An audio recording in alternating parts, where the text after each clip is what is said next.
Alright, and we are back with our Stormblade conversion. A little South Park in the background, just for some background noise. So I had said in some previous videos I hit a little bit of a snag, and so the snag was kind of twofold. Number one, hit a little problem with the engine deck and the upper superstructure here. That was the easy part. The other snag was I had accidentally left these resin pieces that I was trying to strip in the brake fluid for way too long. Honestly, I sort of forgot about them. They had been sitting in there about a week and a day, and they turned to rubber.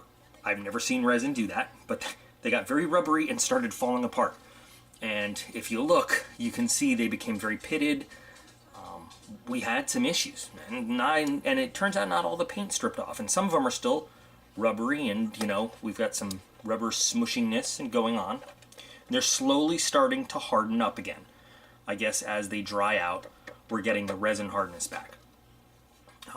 Trying to put these exhaust stacks back together as they crumbled up, I felt a little bit like one of those forensic guys that like puts together bones and everything. And you know, have you ever seen the videos where like they take a skull and they use erasers, excuse me, and clay to like figure out what the guy looks like? It was tough. So we're left with this problem now. We've got all these pits, all these missing nooks and crannies. You know, what might have been a tragedy, and I'm sorry for the lighting in here right now, but it has just driven us to the decision that, you know what, in order to make the rest of the vehicle match now the very worn appearance of these resin pieces, we're just going to weather the crap out of this. So before it's done, we are going to make this thing look worn, used, and abused. So, I mean, beyond just weathering on the surface, we're going to have to pit and mess up and crumble, and we're going to make this Stormblade look like, let's face it, in the game, the Stormblades are all, what, 10, 20, 30,000 years old. I mean, a new Stormblade has not been made in forever. So, we are going to use some serious destructive weathering techniques to make the whole thing match. Now, when I say destructive, it doesn't mean that this is going to be a scenery piece as a destroyed tank. It means that it's going to be a tank that shows a lot of wear and tear. Like, it has been through hundreds of battles, but it is still rolling along. And I think everybody will be pretty pleased with the war-torn look of it at the end. So we'll see how that goes. But I have finally gotten all of this mounted back on there. The engine compartment covers, they just totally disintegrated. So what I'm going to do is simply use the plastic covers from a couple different kits, because normally there'd be just one cover on a Shadowsword, but we'll just use two and put them on there, and that'll be fine, no problem. Second snag was I realized there was a huge gap in between the top of the superstructure hole here and the engine deck, because an actual Stormblade kit, what I figured out, this is quite a bit longer. In fact, it's the resin piece is about exactly that much longer. Something I didn't take into account, you know, I didn't really realize, and there's going to be a lot more of those kind of oopsies. You know, we figured out that there was some issues with the front deck here, but that's conversions. So what I did was I took part of the original engine deck as if we were making a Shadowsword, kind of measured, did a rough cut. I mean, it's a very rough cut. If you take a look here, there's going to be a lot of follow-on sanding and filling to do, both with plastic stock and some putty. I'm going to have to cut off this little raised area there. You know, I just wanted the rough idea of where it's going to go. So what is this going to do? It's going to drive a little bit of difference in appearance. We're going to have an extra long engine deck because there's just no room on this hull to extend this superstructure out anymore. So yeah, if we put two of these, you know, this next to a regular Stormblade, but we knew there was going to be some visual differences anyway. But we're going to have continuity in terms of it's going to look complete. There's not going to be a gap in space or anything. So again, it'll look different. It'll look like a converted vehicle, not the original vehicle, but I don't think on first glance when people look at it, I don't think they'll notice it right away. It'll look pretty good. The next big challenge we're going to have to tackle is taking this plasma blast gun, cutting it to fit inside the superstructure, and making it look more like this plasma blast gun, which I was lucky enough to borrow from a friend of mine who has an actual Stormblade kit. I didn't realize that I knew anybody that had one, but it turns out I do. So, some differences. Very similar, but definitely you can see some visual differences. We're not going to worry about trying to make it look exactly like it, but you can see where we've got our work cut out for us. I think what we're going to do is we're going to have to kind of cut this one down right about here, straight across. We're going to have to cut down this border, this molding, I guess we'll call it, right there, so it's kind of flush. And then what we're going to do is we're going to build ourselves this kind of squared off area and then make some detailing on the front so that it fits in nicely the way this one would. And, you know, we'll work from there. So a few different things, a few different steps to go through right now. Then we'll start detailing, you know, to just around it to sort of hide the fact that we modified this to look more like this.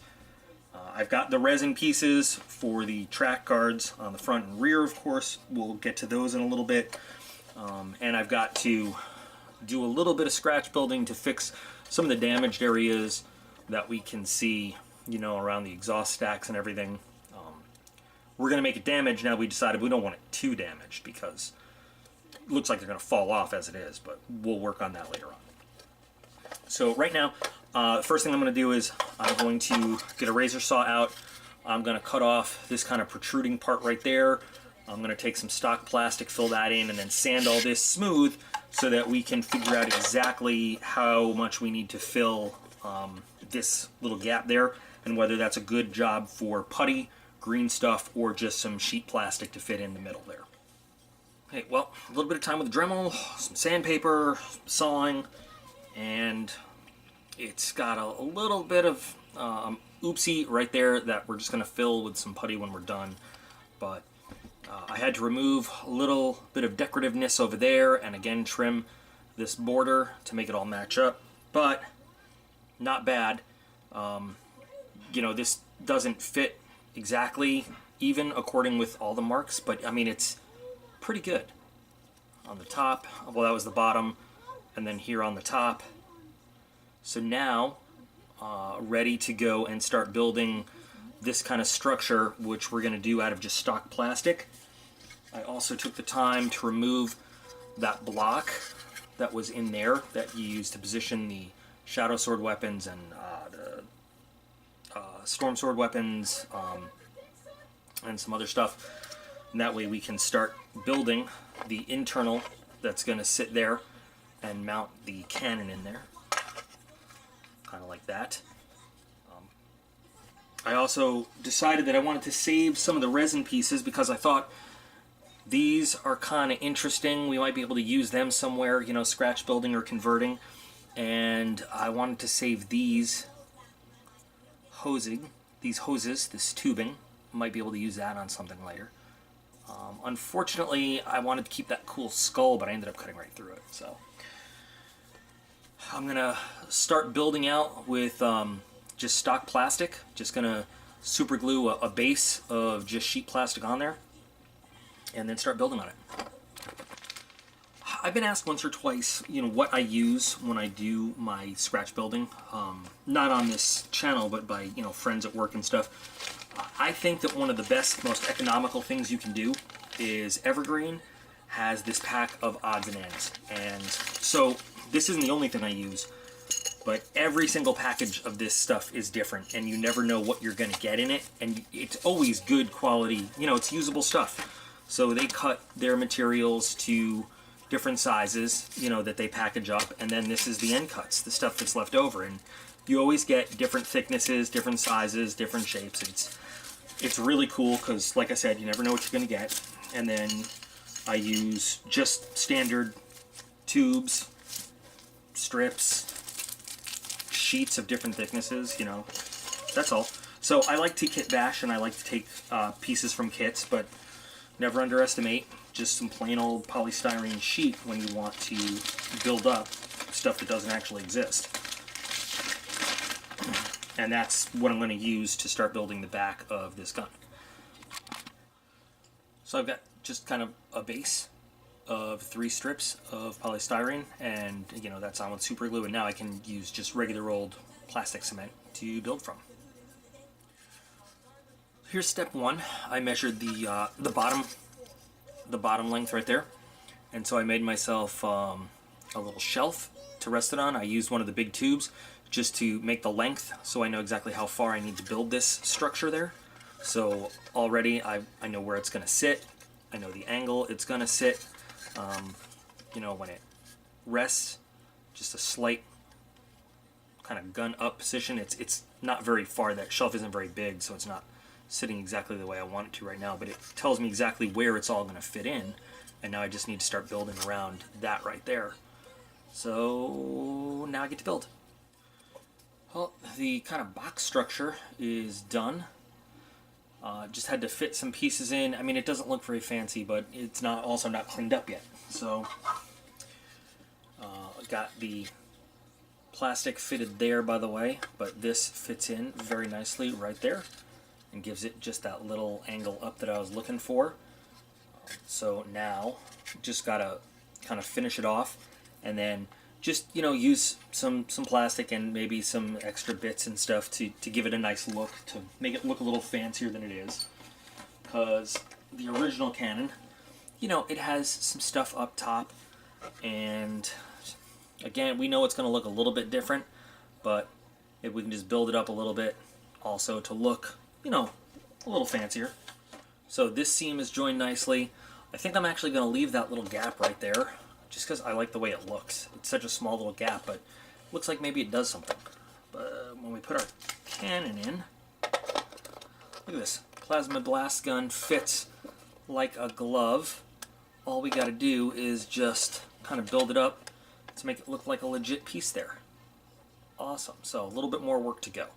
So this is becoming a pretty complete looking plasma blast gun. See, I've just I lost some rivets actually. So what I did was I just used the plastic to build up that base, and it's, you know, it needs a little bit of finishing, but I made some rivets from stock. I made some plates out of stock, and then, you know, the rivets have come off as I was working on it some more. Used some extra pieces. All of these come from a Torox and some Valkyries, just to give it a little bit of shape, and then this is going to end up being a hose that hooks into there. I'm working on the little plate that goes on top, but it fits in very nicely and it looks pretty damn good. This plate, now it's very, you know, the resin is very front heavy, so until we actually get it glued in, it's going to give us some problems. But when it's all done, this plate will sit there, this hose will go overhead, and what I want to do now is, just like the real Stormblade has some big hoses that go from the center of the superstructure into the cannon itself, I want to replicate that, and I'm going to use some steel wire. It's black steel wire. So I'm actually going to cut off these molded in hoses, and I'm going to use this steel wire to go from these hoses through this back plate into the back of the gun, just to give it a little bit more realism. But this has taken me literally hours to do, unfortunately. It's been a lot longer than I thought, and I thought I'd be, you know, a little farther along than I am right now. But I think the results of the gun are pretty good. I think that this is coming along really, really nicely, and you really just can't argue with the results there. Now again, it doesn't look exactly like the Stormblade, but using the pieces we have and coming up with something that looks a little different on purpose, but also has a lot of the elements of the regular Stormblade, when it's all finished, it's going to look really, really good. So let me get to this, and then we'll take a look at the finished thing. And hopefully I'll just get it installed soon, because it is not going to stand up on its own for us to inspect and look at all. Alright, so let's take a look. I got the track guards sanded and cut from the original size that they were, and put on a little stock plastic to kind of replicate the look of the originals. I've got our superstructure glued in place finally. I've got our black wires there feeding energy to our plasma blast gun. Everything's mounted up. seam that's gonna need a little reworking, just a little touch-ups, but it's gonna look pretty good. It's all gonna be good. I mean, this is starting to look like a Stormblade, huh? So where I'm at now, I'm gonna have to start putting on some of the smaller details. I mean, I've still got some stock plastic work to do to replicate a couple of the littler details. Got my rivets put back on. I'm gonna have to size the rivets so they're all kind of the same, but I think the detail looks pretty good. I added, you know, this kind of hose there. Yeah, that's not there, but I just wanted to give a little bit more visual. I didn't want this to be just a plain white box, you know, that holds the cannon on. I wanted it to have a little bit to look at. So, I mean, still lots to go. Now what I've got to do is start the aggressive damage weathering to sort of make the rest of the vehicle match the look of our messed up rubbery resin pieces, which isn't going to be very hard to do. It's just going to be a process. I mean, there's a bunch of different ways to do it. The easiest is just take the hobby knife and, you know, figure where does damage come in. So edges, of course, and start gouging out little bits over there. My favorite way to do some serious damage, take a drill.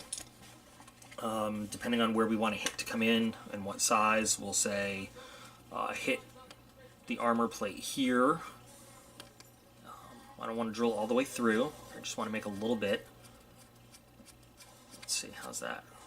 A little deeper.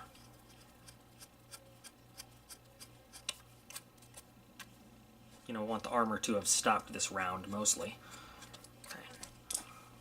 So, a little bit of a ding, and then we just start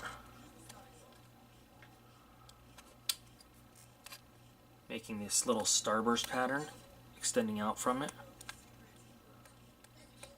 Just as irregular and non-pattern as you can do, because, you know, a real wound on a tank like this is not going to have a pattern.